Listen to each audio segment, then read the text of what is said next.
ঈশান হয়তো খুব টেনশন করছে। ফোন করে বলে দিই 1 সপ্তাহ পর দেখা করব।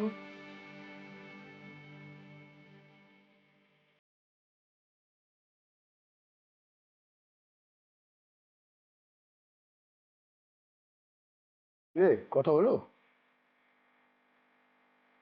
আরে চেয়ারা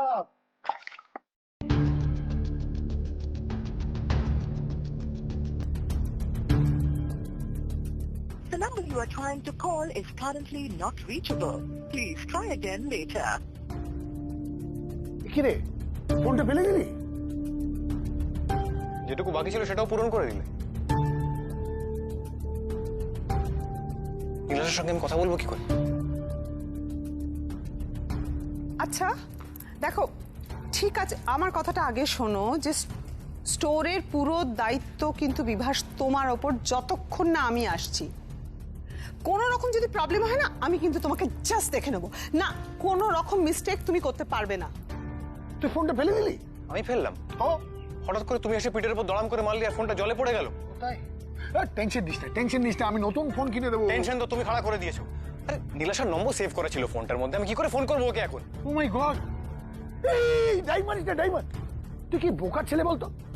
তোর গার্লফ্রেন্ডের নাম্বার তোর মুখস্থ নেই? না। বোঝো কাণ্ড, দুজনেরই কানে ফোন। বলো একবার, বুঝতে পারলাম না। তোরা যদি আমার চোখের সামনে এই কাণ্ড করিস, তাহলে পরে ওখানে গিয়ে কি করবি? না না না, আমি সেটা বলিনি, তুমি বলো। এই শোন, এক্ষুনি যদি ফোনটা না নামিয়ে রাখিস, তাহলে আমার মরা মুখ দেখবি। দিদুন, মা প্লিজ, এরকম ফিল্মি ডায়লগ দিও না তো। কালকে টিভিতে এটা শুনলাম তো। বন্ধ করছি ফোন। এই তুই এক্ষুনি ফোন বন্ধ কর, নাহলে আবার ফিল্মি ডায়লগ দেবে। শোন না, তোকে একটা কথা বলছি, তো তোর শরীরটা ভালো না। সরি ঈশান, মায়ের শরীরটা হঠাৎ করে খারাপ হয়ে যাওয়ার জন্য তোমার সাথে দেখা হলো না। তোমার ফোনও ধরতে পারিনি, তাই বলে এত অভিমান যে আমার ফোনটাও ধরছো না।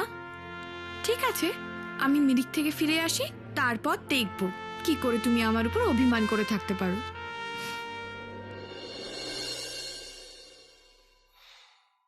ফোন জলে, নাম্বারও জলে।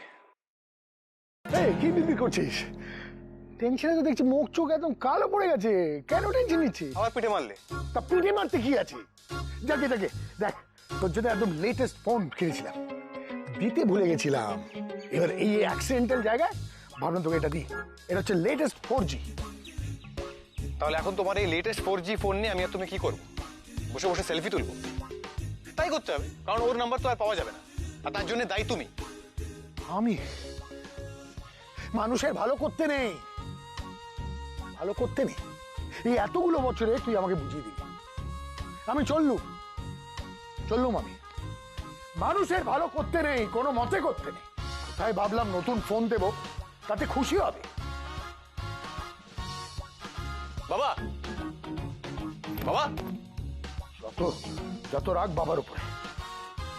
বাবা, কোনো বাবা না, নো বাবা। বাবা সরি। দেখো, নীলাশার নাম্বার আমার কাছে নেই। তুমি তো সবাই পিএইচডি করেছো, তুমি তো জানো এই সময় একটা ছেলের মনের অবস্থা কি হয়। তুমি প্লিজ মুখ গোমড়া করে থেকো না, এটা তোমার সঙ্গে যায় না। বলছি তো সরি, ক্ষমা করে দাও না। তোর এতবার করে ক্ষমা চাইতে হবে না। আমি মুখ গোমড়া করার অ্যাক্টিং করছিলাম, মনে হচ্ছিল এক্ষুনি হেসে ফেলবো। কি সুন্দর কন্ট্রোল করলাম বল। ধরে ফেলেছি, এবার আমি হাতে না হাতে ধরে ফেলেছি। কি এবার আর কোনো ছাড় নেই। বলো তো এবার কি চলছে? কি চলবে? তুমি যেটা জানো সেটাই চলছে। সেটাই তো আমি জানতে চাইছি, যে আমি যেটা জানি না এমন কি চলছে।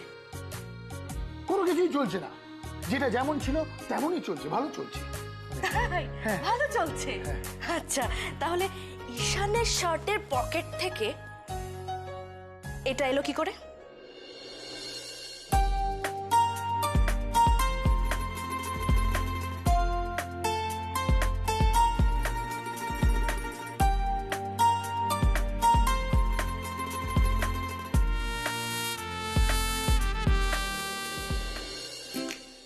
সেটা তো আমার নয়, আর এই বাড়িতে আমি ছাড়া অন্য কোনো মেয়েও নেই। তাহলে কি তোর বাবা, না, তোর বাবার এত সাহস নেই? তাহলে এটা কার?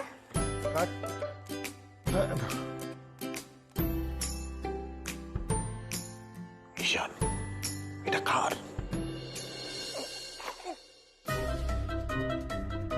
মনে পড়ে গেল, মনে পড়ে গেল। কথাগুলো না বয়সের সাথে সব ভুলে যাই। এই যে ইন্টারন্যাশনাল এয়ারপোর্ট থেকে ঈশান এলো, সেই দিন ওখানে একটা স্ক্র্যাচ কার্ড জিতেছিল, আর স্ক্র্যাচ কার্ডটা ঘষতেই ওর এটা দিল। স্ক্র্যাচ কার্ড থেকে একটা ইয়ারিং পেলো? একটা পেলি? ও হ্যাঁ, মনে পড়ে গেল। এখানে তো তাড়া ছিল, তাই আর্ধেকটা স্ক্র্যাচ করে দিয়ে দিল, তাই একটাই দিল। আচ্ছা, অর্ধেকটা স্ক্র্যাচ করে একটা ইয়ারিং পেলো। হ্যাঁ মা, আসলে কি হলো, মানে টাইমটা একদম ছিল না, তাই হাফ স্ক্র্যাচ করলাম আর একটা পেলাম। খুব ভালো, এই একটা দিয়ে তো কোনো লাভ নেই। একটা কাজ করে এটাকে বরং আমি ফেলে দিই। মা বলছি প্লিজ ফেলো না, ওটা নীলাশার।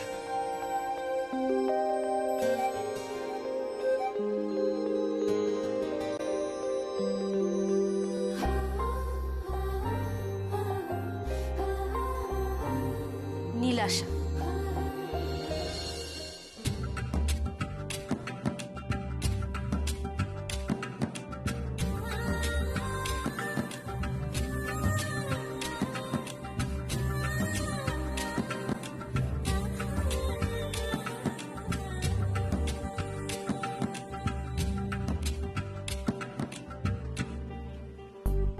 বাহ, চমৎকার।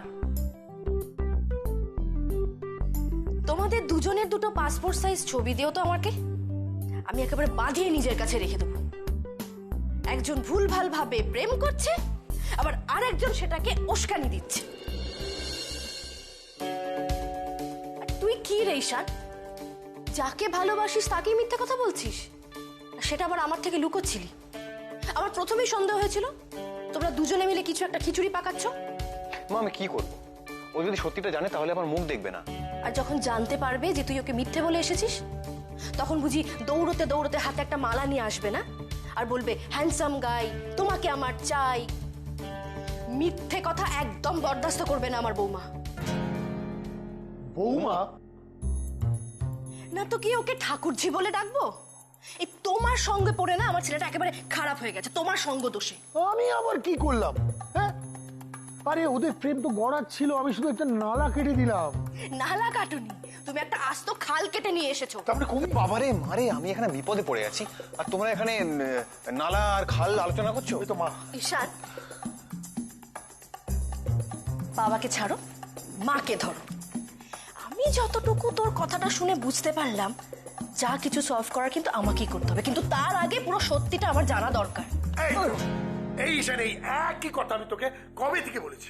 হ্যাঁ, বলেছিলাম না যে মাকে সব কথা বল, মার কাছে সব প্রবলেমের সলিউশন আছে, বলেছিলাম। এই শোনো, তুমি এত এক্সাইটেড একদম হবে না। তোমার সুগার আছে না? হ্যাঁ আছে, তো ব্যথা করছে। ঈশান, একটা কথা ভালো করে মনে রাখবি, ভালোবাসা শুধু একটা সম্পর্ক তৈরি করে না, একটা ভালোবাসা তৈরি করার ভিত। আর সেটা যদি কোনো মিথ্যের উপর দাঁড়িয়ে থাকে না, সেই ভিতটা কিন্তু নড়বড়ে হয়ে যায়।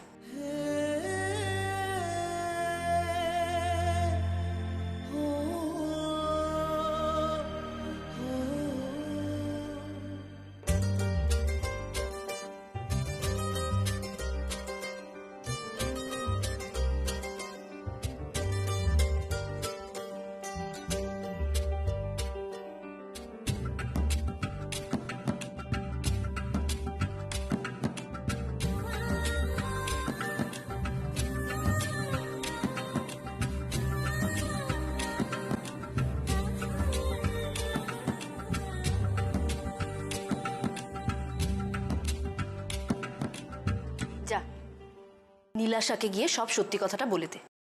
তারপর তো আমার প্রচুর কাজ আছে, শপিং করব, বিয়ের দিনক্ষণ ঠিক করব, লোককে নেমন্তন্ন করব, প্রচুর প্রচুর কাজ ঠিক আছে। ঠিক ঠিক ঠিক ঠিকই তো বলছি, কি আবার কি? আমি তো চোখের সামনে দেখতে পাচ্ছি প্রচুর কাজ, প্রচুর প্রচুর কাজ। এক মিনিট মা, তুমি তো অনেক দূরে চলে গেছো, আমি আগেও দেখা তো পাই।